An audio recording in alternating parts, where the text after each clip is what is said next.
Friends வாங்க ongoing ட்ராமாவோட third episode என்னோட பார்க்கையில் ஜோ சொல்கிறான், இங்கே பாருடா எவ்வளோ நல்லா இருக்காங்க இவங்க எல்லாருமே பார்க்க அவ்வளோ ரொமான்டிக்காக இருக்காங்க அப்படின்னு சொல்லிட்டு இருக்கையில் ஜோ சொல்கிறான், வேணாடா நம்ம ஊருக்கு போயிடுவோம், அவள் தான் வரமாட்டேன்னு சொல்லிட்டால, இதுக்கு மேலே அவளை நீ மறந்துடு கான்ஹிய அப்படின்னு சொல்லிட்டு இருக்கையில், கண்டிப்பாக நான் மறக்க மாட்டேன், அவளுக்காக நான் எதிர்பார்த்துட்டே இருப்பேன், அவளை இன்னமும் நான் தேடிட்டே இருப்பேன் அப்படின்னு சொல்லல, உன்னை ஒரு காலமும் திருத்த முடியாது அப்படின்னு சொல்லிட்டு கூட இந்த கோக் பாட்டில்னால தானே நீ இவ்வளோ லவ் பண்ணுற, இது இப்போயே தூக்கி வீசிட்டா எல்லாம் சரியாயிடும் அப்படின்னு சொல்லல, நான் ஒரு ரெசல்யூஷன் எடுக்கலான்னு இருக்கேன். ஹீரோயினுக்காக நான் உடம்ப கம்மி பண்ணி ஸ்லிம்மாக ஹேண்ட்ஸமாக ஆளான்னு இருக்கேன் அப்படின்னு சொல்லிட்டு இந்த பையன் பயங்கரமாக கத்திட்டு இருக்கான். நான் ஒல்லியாக போகிறேன், எக்ஸசைஸ் எடுத்து இனிமேல் நான் இது எதையுமே சாப்பிட மாட்டேன், எனக்கு பிடிச்ச இந்த சோடா கூட நான் குடிக்க மாட்டேன், இது ஹீரோயின் தான் கொடுத்துருப்பான் அவனுக்கு, அது எல்லாத்தையுமே ஒரு டப்பாவில் வச்சு பூட்டி வச்சிடறான். இந்த மாதிரி ஒரு மாடல் மாதிரி நான் ஹேண்ட்ஸமாக ஆக போகிறேன் ஒல்லியா அப்படின்னு சொல்லிட்டு மறுநாளே போயிடுறாங்க எக்ஸசைஸ் செய்கிறதுக்கு. ஹீரோவோட ஃப்ரெண்டு சும்மா இல்லாமல் ஹீரோவை வெறுப்பேற்றுறதுக்குனே அங்கே ஏதோ சாப்பிட்ற பொருளை வச்சுட்டு இருக்கான். அதை பார்த்தா ஹீரோ வெறி பிடிச்ச மாதிரி சாப்பிட்டுட்டு இருக்கான், குடுடா குடுடான்னு சொல்லிட்டு.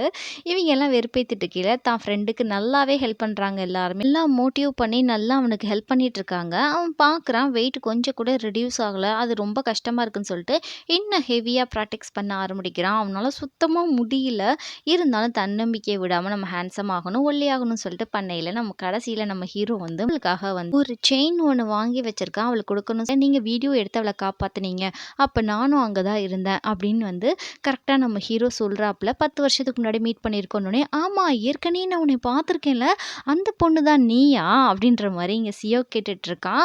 எனக்கு ஞாபகம் வந்துருச்சு, ஆல்ரெடி நான் சொல்லிட்டு தான் இருந்தேன் உன்னை எங்கேயோ பார்த்துருக்கேன்னு சொல்லிட்டு அப்படின்னு சொல்லிட்டு இருக்கையில் இங்கே ஹீரோவுக்கு ரொம்ப டல்லாகிடுது. 2 பேரும் அந்த இடத்த விட்டு கிளம்பிடுறாங்க. இனிமே ஓனர்ஷிப் நான் தானே அப்படின்னு கேட்கல, அவ்வளோ க்யூட்டாக இருக்குது, உன்னோட எக்ஸ்பிரஷன் ரொம்ப எனக்கு பிடிச்சிருக்கு அப்படின்ற மாதிரி சொல்லல. நம்ம ஹீரோயின் முறைச்சிட்டே உனக்கு ஒரு வேலை இல்லை அப்படின்ற மாதிரி போயிட்டு இருக்காங்க. இங்கே சியோக் சொல்கிறான், ஒரு நிமிஷம் நில்லு, எதுக்காக என்னை இங்கே நடிக்க வர சொன்ன அப்படின்னு கேட்கையில், எதுக்காக என் பின்னாடி வர தெரியாமல் இங்கே வந்துட்டோம், மற்றபடி ஒன்றும் கிடையாது, எதுக்காக என்னை நடிக்க வர சொல்லிட்டு வேணான்ற மாதிரி கூட்டிகிட்டு போய் உங்கள் தொடர்பை டோட்டலாக கட் பண்ணணும், அதுக்காக தான் நான் உன்னை ஹெல்ப் கேட்டேன், மற்றபடி ஒன்றும் கிடையாது அப்படின்னு சொல்லல.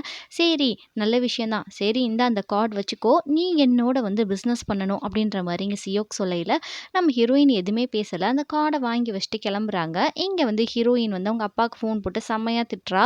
இதை மாதிரி எதுக்காக நீங்கள் யூன்சோவை ஹோட்டலுக்கு அனுப்பி வச்சிங்க, உங்களுக்கு அறிவு இருக்கா இல்லையா, இன்னையிலேருந்து நீங்கள் எங்கள் அப்பாவும் கிடையாது உங்கள் பொண்ணும் நான் கிடையாது, இன்னையோட உங்கள் டோட்டலாக உங்கள் தொடர்பையே கட் பண்ணுறேன் அப்படின்னு சொல்லிட்டு இருக்கையில் இங்கே ஹீரோ லைட்டை போட்டு ஆஃப் பண்ணிட்டு இருக்கான். அவனுக்கு மனசுக்கு அவ்வளோ கஷ்டமாக இருக்குது. ஹீரோயின் இன்னொரு பையனோட வந்தது அப்படியே ஃப்ளாஷ்பேக்கை யோசிச்சு பார்க்குறான். ஹீரோயின் சொல்கிறா, சியோலுக்கு போயிட்டா ரொம்ப குளிரும், நான் என்ன செய்வேன்னு தெரியல அப்படின்னு சொல்லல. நம்ம ஹீரோ சொல்கிறான், உனக்கு ரொம்ப குளிருச்சுன்னா என்ன தேடி வந்துரு, நீ கொஞ்சம் கூட யோசிக்க வேணாம் அப்படின்னு நம்ம ஹீரோ சொல்லியிருப்பான். அதெல்லாம் யோசிச்சுட்டு ஹீரோ ரொம்ப மனசு வெறுத்து போய் சரி இந்த இடத்த விட்டு கிளம்பிடலாம் அப்படின்னு சொல்லிட்டு கிளம்பி வெளியே வரான். பார்த்துட்டு இருக்கையில நம்ம ஹீரோயின் டக்குன்னு நம்ம ஹீரோவை போய் ஹக் பண்ணிக்கிறாங்க. உன்னை நான் ரொம்ப மிஸ் பண்ணேன்னு சொல்லிட்டு மனசில் நினைக்கிறாங்க, வெளியே சொல்ல மாட்டேங்கிறாங்க. நம்ம ஹீரோவும் ஹக் பண்ணிக்கிறாரு. எவ்வளோ நேரம் தான்ப்பா இப்படியே பார்த்துட்டு இருக்க போகிற, உள்ளே போகலாமா வா, உன்னை ஒன்று நான் கழுத்தை ஒன்று பிடிச்சி வெளியே தள்ளிட மாட்டேன், தைரியமாக உள்ளே வா அப்படின்ற மாதிரி நம்ம ஹீரோவை கூப்பிட்டுட்டு உள்ளே போகிறாங்க. ஹீரோயினுக்கு பிடிச்ச டீயை நம்ம ஹீரோ போட்டு கொடுக்குறாரு. நம்ம ஹீரோயின் ரொம்ப சந்தோஷமாக குடிச்சிட்டு இருக்கையில் நம்ம ஹீரோ சொல்கிறாரு, உங்கள் அப்பா இந்த பீர் பாட்டில் உனக்கு பிடிக்கும்னு சொல்லிட்டு என் பொண்ணுக்கிட்ட இது என்னோட நான் கொடுக்குற பர்த்டே கிளினிக் வச்சு பார்க்குறதுக்கு அப்படின்னு சொல்லல, அது எனக்கு நல்லாவே தெரியும், அதுக்காக நான் ஒன்று இங்கே வரலை அப்படின்னு ஹீரோ சொல்லிட்டு இருக்கான். அதுக்கப்புறம் அங்கே இருக்க அந்த சொர்க்க அப்படின்னு சொல்லிட்டு ஹீரோயின் கேட்டுட்டு அப்படியே ட்ரிங்க்ஸ் பண்ணிகிட்டே இருக்காங்க. நம்ம ஹீரோவை பார்க்கையில் ரொம்ப ஹேண்ட்ஸமாக இருக்கான், இவன் எப்படி இவ்வளோ ஹேண்ட்ஸமாக மாறினான்ற மாதிரி பார்த்துட்டு எங்கே என் கிஃப்ட் அப்படின்ற மாதிரி ஹீரோயின் கேட்கையில் ஹீரோ பின்னாடி திரும்பி பார்த்துட்டு சர்ப்ரைஸ் அப்படின்னு சொல்கிறா. இதுதான் கிஃப்ட்டுன்னு சொல்லல, ரொம்ப காமெடியாக இருக்குது, ஆனால் சிரிப்பு வரல அப்படின்ற மாதிரி சொல்லிட்டு ஹீரோயின் சிரிக்கிறா. அதுக்கப்புறம் என் கிஃப்ட்டை நிஜமாலே நீ வாங்கிட்டு வரலையா அப்படின்னு கேட்கையில் இருக்கு நான் உனக்கு தாரேன் அப்படின்னு சொல்லிட்டு அந்த செயின் பாக்ஸ் எடுத்து கொடுக்குறான். நம்ம ஹீரோயின் ஓப்பன் பண்ணி பார்க்குறாங்க. செயின் அவங்களுக்கு ரொம்பவே பிடிச்சிருக்கு, ஆனால் இது எனக்கு வேண்டாம், இது உன் கேர்ள் ஃப்ரெண்டுக்கு கொடு, கேர்ள் ஃப்ரெண்டுக்கு தான் இந்த மாதிரி செயின்லாம் கொடுப்பாங்க அப்படின்னு சொல்லல, உனக்கு தெரியாதா என் கேர்ள் ஃப்ரெண்ட் யாருமே கிடையாது அப்படின்னு சொல்லல, நிஜமாக தான் சொல்கிறியா, 10 வருஷமாச்சு, இன்னமும் அவனுக்கு இடத்த காலி பண்ணிவிட்டு உடனே ரெஸ்ட் ரூம் போக ஆரம்பிச்சிடா. அங்கே போய் அந்த செயினை போட்டு பார்க்குறான். அந்த செயின் அவளுக்கு ரொம்பவே பிடிச்சிருக்கு, ஏன்னா ஃபர்ஸ்ட் டைம் ஒரு பையன் அவனுக்கு செயின் கொடுத்துருக்கான். அதை போட்டுட்டு ரொம்ப சந்தோஷமாக இருந்துட்டு, என்ன என் கண்ணம்லாம் ரொம்ப ப்ளஷ் ஆகிற மாதிரியே எனக்கு தெரியுது இப்போ அப்படின்ற மாதிரி யோசிச்சுட்டு வெளியே போய் எப்படி இருக்குது செயின் அப்படின்னு கேட்கல, ரொம்ப நல்லா இருக்குது, நிஜமாக தான் சொல்கிறியா, நான் உன்னை பார்க்க வரக்கூடாதா அப்படின்ற மாதிரி இங்கே ஹீரோ கேட்கல, தயவு செய்து அந்த டோனில் பேசாத, எனக்கு ஒரு மாதிரியாக இருக்குது அப்படின்ற மாதிரி ஹீரோயின் யோசிக்கிறா. அதுக்கப்புறம் டெய்லி உன்னை மட்டும் தான் நான் நினச்சிட்டு இருக்கேன், ஒவ்வொரு மாசமும், ஒவ்வொரு நாளும் என் கனவுல நீ வந்துகிட்டே இருப்ப அப்படின்னு சொல்லையில, ஹீரோயின் சொல்றா, "இப்படியே பேசுனேன்னா நான் மயங்கி உன் பேச்சுல இப்பயே உன் மேல விழுந்துடுவேன்" அப்படின்னு சொல்லையில, இது ஹீரோ கேட்டுடுறான். ஹீரோயின் வந்து ஜஸ்ட் ஒரு தடுமாறி தான் இப்படி பேசியிருப்பா. என்ன சொல்றான்ற ஹீரோ ஆர்வமா கேட்டுட்டு இருக்கையில, "தயவு செய்து நீ கேட்காத. நான் இப்ப சொன்னதெல்லாம் பொய்யின்னு நெனச்சுக்கோ. நான் நடிச்சேன்னு சொல்லி நெனச்சுக்கோ" அப்படின்னு சொல்லிட்டு ஹீரோயின் வந்து ஹீரோவோட காத வந்து க்ளோஸ் பண்றா. நம்ம ஹீரோ வந்து ஹீரோயின கிஸ் பண்ணலான்னு சொல்லிட்டு நெனைக்கிறாரு. நம்ம ஹீரோயினும் வந்து கொஞ்சம் வந்து அவன் மேல லவ் வர மாரி தான் தெரியுது. இந்த இடத்துல அவங்க கிஸ் பண்ண போற டைம்ல ஹீரோவுடைய ஃபோன் ரொம்ப நேரம் அடிக்குது. நம்ம ஹீரோயின் சொல்றாங்க, "உன் ஃபோன் ரொம்ப நேரம் அடிக்குது. அது என்னன்னு சொல்லி பாரு" அப்படின்ற மாரி சொல்றாங்க. நம்ம ஹீரோ கினி பிசாசு மாரி ஒரு மாரி ஆயிடுறாங்க. அதுக்கப்புறம் அவன் போறான். இங்க ரொம்ப டென்ஷனா நம்ம ஹீரோயின் நிக்கையில, பின்னாடி யாரோ கத்துற மாரி சவுண்ட் கேட்குது. திரும்பி பார்த்தா வந்து அவங்களுடைய கிராமத்து ஆட்கள்லாம் ஹீரோவுடைய அம்மாவும் சேர்ந்து நெறைய பேர் வந்து நம்ம ஹீரோயின புல்லி பண்ணி பேசுற மாரி, ரொம்ப தலகுறவா நம்ம ஹீரோயின பேசுற மாரி அவங்களுக்கு தோணுது.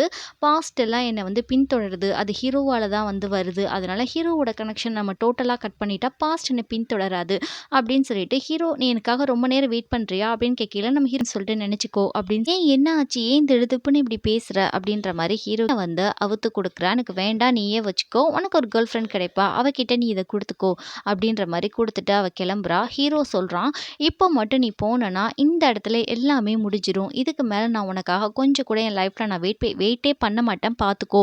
நீ போணும்னா போ. போனன்னா இந்த இடத்துல எல்லாம் முடிஞ்சிரும்" அப்படின்னு சொல்லயில ஹீரோயின் சொல்றா, "எனக்கு அதுதான் வேணும். உன்னோட ஃபர்ஸ்ட் லவ் இந்த இடத்துலயே முடிஞ்சிருச்சு. இனிமே என்னை பின்தொடராத. என்னை பத்தி நினைக்க தேவையில்ல. எனக்காக நீ வெயிட் பண்ணவும் வேண்டாம். உன் வேலை என்னவோ அத பாரு. நீயும் நானும் செப்பரேட்டா இருந்து அவங்கவங்க வாழ்க்கை, அவங்கவங்க லைஃப் ஸ்டைல்ல அழகா வாழ்ந்துக்கலாம். இனிமே நம்ம மீட் பண்ணவும் வேண்டாம்.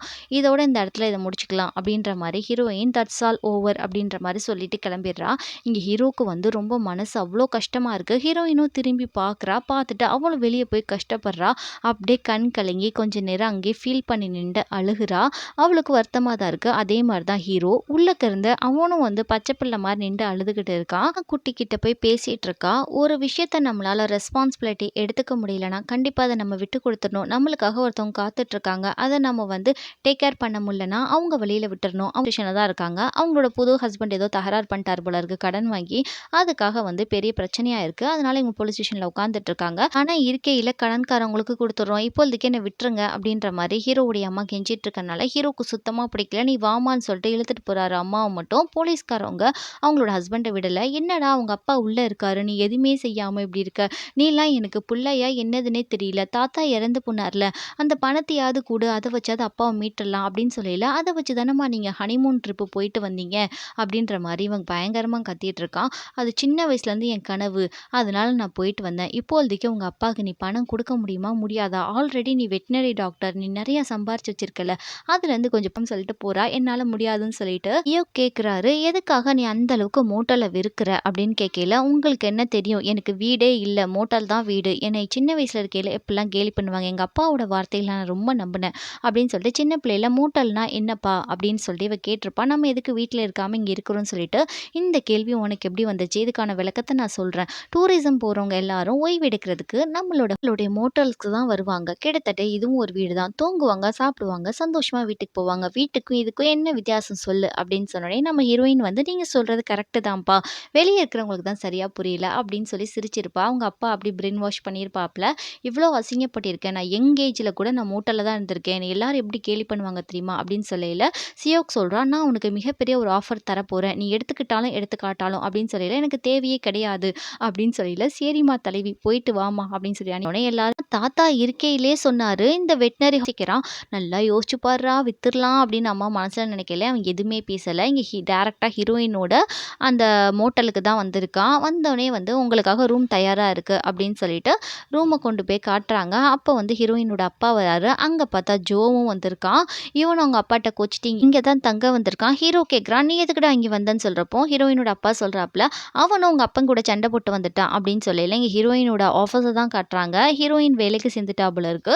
அந்த ஆஃபீஸ்ல அவ ரொம்ப பரபரப்பா அங்க இருக்க எல்லாரையும் வச்சு ஒரு ஸ்டார்ட் அப் பிசினஸ் மாரி பண்ணிக்கிட்டு இருக்காங்க. ரொம்ப பரபரப்பா செஞ்சுட்டு இருக்கையில, சியோக்கு வந்து, "வா ஒரு இடத்துக்கு வந்து ஒரு மோட்டலுக்கு நம்ம சர்வே எடுக்க போணும்னு" சொல்லிட்டு போறாங்க. இந்த இடத்துல, "உனக்கு தெரியுமா அவன?" அப்படின்னு கேட்டுட்டு இருக்கான். தெரியும். எங்க ஊர்க்கார பையன் என் கூட படிச்ச பையன் தான். அங்க போய் என்ன சொல்லுவான், நான் இன்னொருத்தவங்க கூட லாட்ஜ்லேருந்து வாரேன். அவன் கூட நான் ஒண்ணா இருந்திருக்கேன்னு சொல்லிட்டு, நம்ம பிசினஸ் விஷயமா தான் வந்தோம்ன்னு சொல்லிட்டா அப்படின்னு கூப்பிடையில, எதுக்காக அதே மாரி இவன் கரெக்ட்டா என்ன பண்றான்னா, கிம் வந்து ஹீரோ கிட்டயே வத்த வச்சுட்டு இருக்கான்.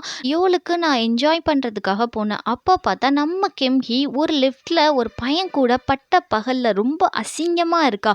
லிஃப்ட்ட தொறந்து பார்த்தப்ப கூட, அப்ப கூட அவளுக்கு ரியலைஸே ஆகல. அந்த அளவுக்கு ரொம்ப அக்லி ஐட்டத்த வச்சுட்டு அப்படின்ற மாரி அவன் சொல்லிட்டு இருக்கான். இங்க ஹீரோக்கு செம்ம கோவம் வருது. சரி அதான் கிம்ம டேபிள்ல போட்டு இன்னொரு தடவ அவள பத்தி ஒரு வார்த்தை வாயிலேருந்து வந்துச்சு கொன்னுடுவேன். இந்த ரூமர்ஸ் எல்லாம் ஊர் ஃபுல்லா பரப்புன உன் சாவு என் கையில தான்டா. நிஜமாலே உன்னை கொன்னுடுவேன். அவள பத்தி நீ வாய கூட திறக்கக்கூடாது அப்படின்னு ரொம்ப ஸ்ட்ரிக்ட்டா சொல்லிடுறான். ரொம்ப டல்லா உட்காந்துட்டு இருக்கையில சும்மா வந்து ஹீரோவை கூல் பண்ணுன்றதுக்காக சாப்பாடு ரொம்ப நல்லா இல்ல சப்புன்னு இருக்கு அப்படி இப்படின்னு பேசி டைவர்ட் பண்றான். இங்க ஜே சொல்றான், சரி அவ கமிட் ஆறது கூட ஒன்றும் தப்பு ஒன்றும் கிடையாது. அவளுக்கு பிடிச்சிருந்தா பண்ணட்டும். நீங்க 2 பேரும் தான் பிரேக்கப் பண்ணிட்டீங்களே அப்படின்னு ஹீரோ கோச்சுக்கிட்டு அந்த இடத்த விட்டு போயிடுறான். இங்க ஜோ வந்து சொல்றான், சரி விடுடா அவ தான் சொல்லிட்டாளா 2 பேரும் செப்பரேட்டா இருந்து சந்தோஷமா வாழுங்கன்னு சொல்லிட்டு நீ ஏன்டா அவளை நினைச்சிட்டு இருக்க இன்னுமா நீ அவளை லவ் பண்ற அப்படின்னு கேட்கையில குளிருது மச்சான் பார்த்து போ அப்படின்னு சொல்லிட்டு அவன் கிளம்பிடுறான். இங்க ஹீரோயின் ஆஃபீஸ்க்குள்ள கீழே எல்லாரும் பெட் கட்டுறாங்க. நான் சொன்ன நாள் கையில நம்ம ஹீரோயின் வந்துடா நீ சொல்லு யார் தான் சேர்ந்த அப்படின்ற மாதிரி சொல்லிட்டு ஒரு பார்ல உட்கார வைக்கையில நம்ம ஹீரோயின் சொல்றாங்க,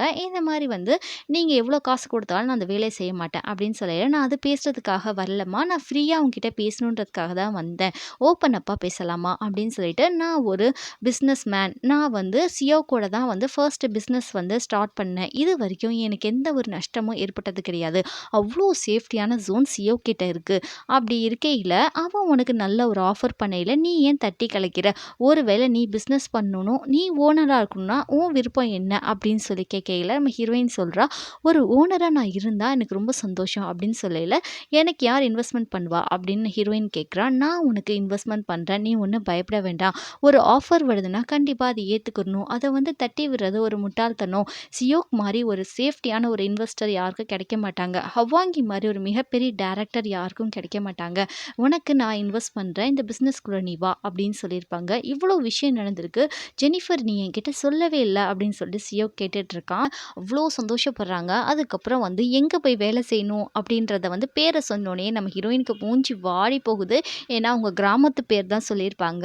அந்த சீனை கட் பண்ணி இங்கே ஹீரோ வந்து என்ன பண்ணுறான்னா வெட்டினரி டாக்டர் இல்லையா அந்த கிளினிக்கில் பார்த்துட்டு இருக்கையில் அவனுக்கு எமர்ஜென்சியாக ஒரு காலிங் வருது. ஜூனியர் பொண்ணு தான் ஹீரோ கூட வேலை செஞ்சுட்டு இருக்கையில் வெளியே போகையில் நிறைய பொம்பளை பசங்க வந்து அழகாக இருக்கான்னு சொல்லிட்டு க்யூவில் நிற்கிறாங்க. அவங்க நாய்க்குட்டி பூனைக்குட்டிலாம் வச்சுட்டு ஹீரோக்காக. இங்கே வந்து ஹீரோயின் சொல்கிறா, நான் இன்னைக்கு வேலைக்கு வரலை. எனக்கு இன்னைக்கு ஒரு டேட்டிங் இருக்குது. 2 நாள் எனக்கு லீவ் வேணும் அப்படின்ற மாதிரி இங்கே சொல்லிட்டு இருக்கையில் நீ டேட்டிங் போறியா அப்படின்னு சொல்லில நான் தான் டேட்டிங் போகிறேன் பாய் பாய் அப்படின்னு சொல்லிட்டு இவ கிளம்புறா. இங்கே போவையில் சியோக்க இடிச்சிட்டு போவையில் இவ எதுக்கு இவ்வளோ பரபரப்பாக போறா அப்படின்னு கேட்டுட்டு இருக்காரு ஹவாங்கி கிட்ட. இதை மாதிரி இவ டேட்டிங் போறாளாம் அப்படின்னு சொன்னோடனே டேட்டிங் இருக்கையில் ஒரு கார் வருது. ஹாரூன் தான் வந்து கார்லேருந்து இறங்குறா. நம்ம ஹீரோயின் பார்த்து ரொம்ப சந்தோஷப்படுறா. 2 பேரும் லக்கேஜ் எடுத்து வச்சுட்டு இருக்கையில் நம்ம சியோக்கு வந்து நான் எடுத்து வைக்கிறேன் நீங்கள் வெயிட் பண்ணுங்க நடுவில் வந்துடுறாங்க. ஹீரோயினுக்கு ஒரே ஷாக்காக இருக்குது. ஒரு நிமிஷம் இருங்க போயிடாதீங்க.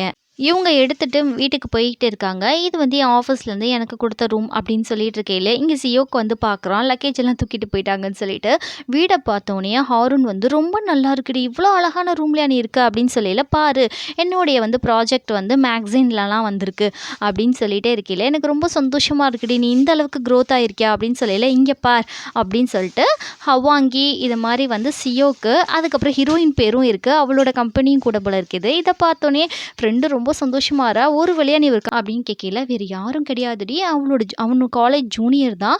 அந்த பொண்ணும் அவனும் சீக்கிரமாக கல்யாணம் பண்ணிக்கிடுவாங்க போல இருக்கு. அந்த அளவுக்கு லவ் அப்படின்னு சொல்லல ஹீரோயின் வந்து ரொம்ப டல்லாரா. அப்படியா அப்படின்னு சொல்லிட்டு சரி எனக்கு இப்போ தான் ஞாபகம் வருது அம்மா வந்து கிம்ச்சி கொடுத்துட்ருக்காங்க. ஃபஸ்ட்டு செய்ய முடியாதுன்னு சொன்னாங்க. உனக்குன்னு சொன்னோடனே வந்து அம்மா செஞ்சாங்க அப்படின்னு சொல்லிட்டு இருக்கா. ஆனால் இங்கே ஹீரோயின் ரொம்ப டல்லாக இருக்கா. இந்த இடத்துல ஒரு விஷயத்த நோட் பண்ணணும். ஹாரூன் அம்மாவும் ஹீரோயின் கிட்ட நல்ல விதமாக நடந்துட்டனால ஹீரோயின் அக்செப்ட் பண்ணிக்கிட்டா. ஹீரோவுடைய அம்மா நல்ல விதமாக ஹீரோயின் கிட்ட நடக்கல போல இருக்கு. இங்கே ஹீரோ வந்து கிளினிக்கு தேவையான ஜாமான்லாம் வந்திருக்கு. எல்லாத்தையும் எடுத்து வச்சிட்டு இருக்கான். உனக்கு வந்து கார் ஓட்ட தெரியுமா அப்படின்னு கேட்டுட்டு இருக்கையில ஜூனியர் கிட்ட எனக்கு ஓட்ட தெரியாது ஆனால் லைசன்ஸ் வச்சிருக்கேன் அப்படின்னு சொல்றா. நான் எமர்ஜென்சியாக வெளியே போயிட்டேன்னா நீ கண்டிப்பாக கார் ஓட்டணும். ஏன்னா ஏதாவது பிரச்சனைனா நீ ஏற்றிக்கிட்டு போகணும்ல மாடுகளை அப்படின்னு சொல்லையில நீங்கள் வேணா எனக்கு கற்றுக் கொடுங்களேன் அப்படின்ற மாதிரி இங்கே ஜூனியர் கேட்குறா. அந்த குட்டி யானையிலே நம்ம ஹீரோ சொல்லி கொடுக்குறான். பயந்து பயந்து ஓட்டுறா. நல்லா தான் ஓட்டுறா.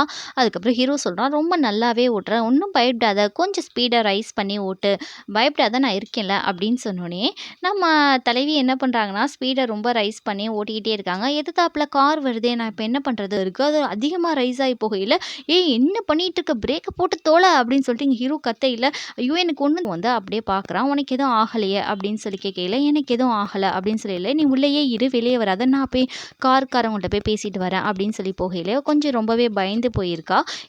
இவன் போயிட்டு சாரி மன்னிச்சிடுங்க, தெரியாமல் இப்படி நடந்துருச்சு அப்படின்னு ஒரு வணக்கத்தை போட்டுட்டு, சரி நீ இறங்கு, நான் காரை ஓட்டுறேன்னு சொல்லல, சீனியர் என்னால் இறங்க முடியல அப்படின்னு மாதிரி இவ சொல்லிக்கிட்டு இருக்கா. என் கால் ரொம்ப பிடிச்சிக்கிச்சு அப்படின்னு சொல்லல, நம்ம ஹீரோவே இவளுக்கு வந்து சீட் பெல்ட் எல்லாம் கழட்டி விட்டு அப்படியே அலைக்கா தூக்கிட்டு வரான். சரி இறக்கம் பார்த்து தூக்கிட்டு வந்துட்டு இருக்கான். இங்கே ஆப்போசிட்ல யார் வரான்னு பார்த்தா நம்ம ஹீரோயின் தான். சிஓ கூட இந்த ஊருக்கு வந்து ப்ராஜெக்ட் விஷயமா வந்திருப்பா போல இருக்கு.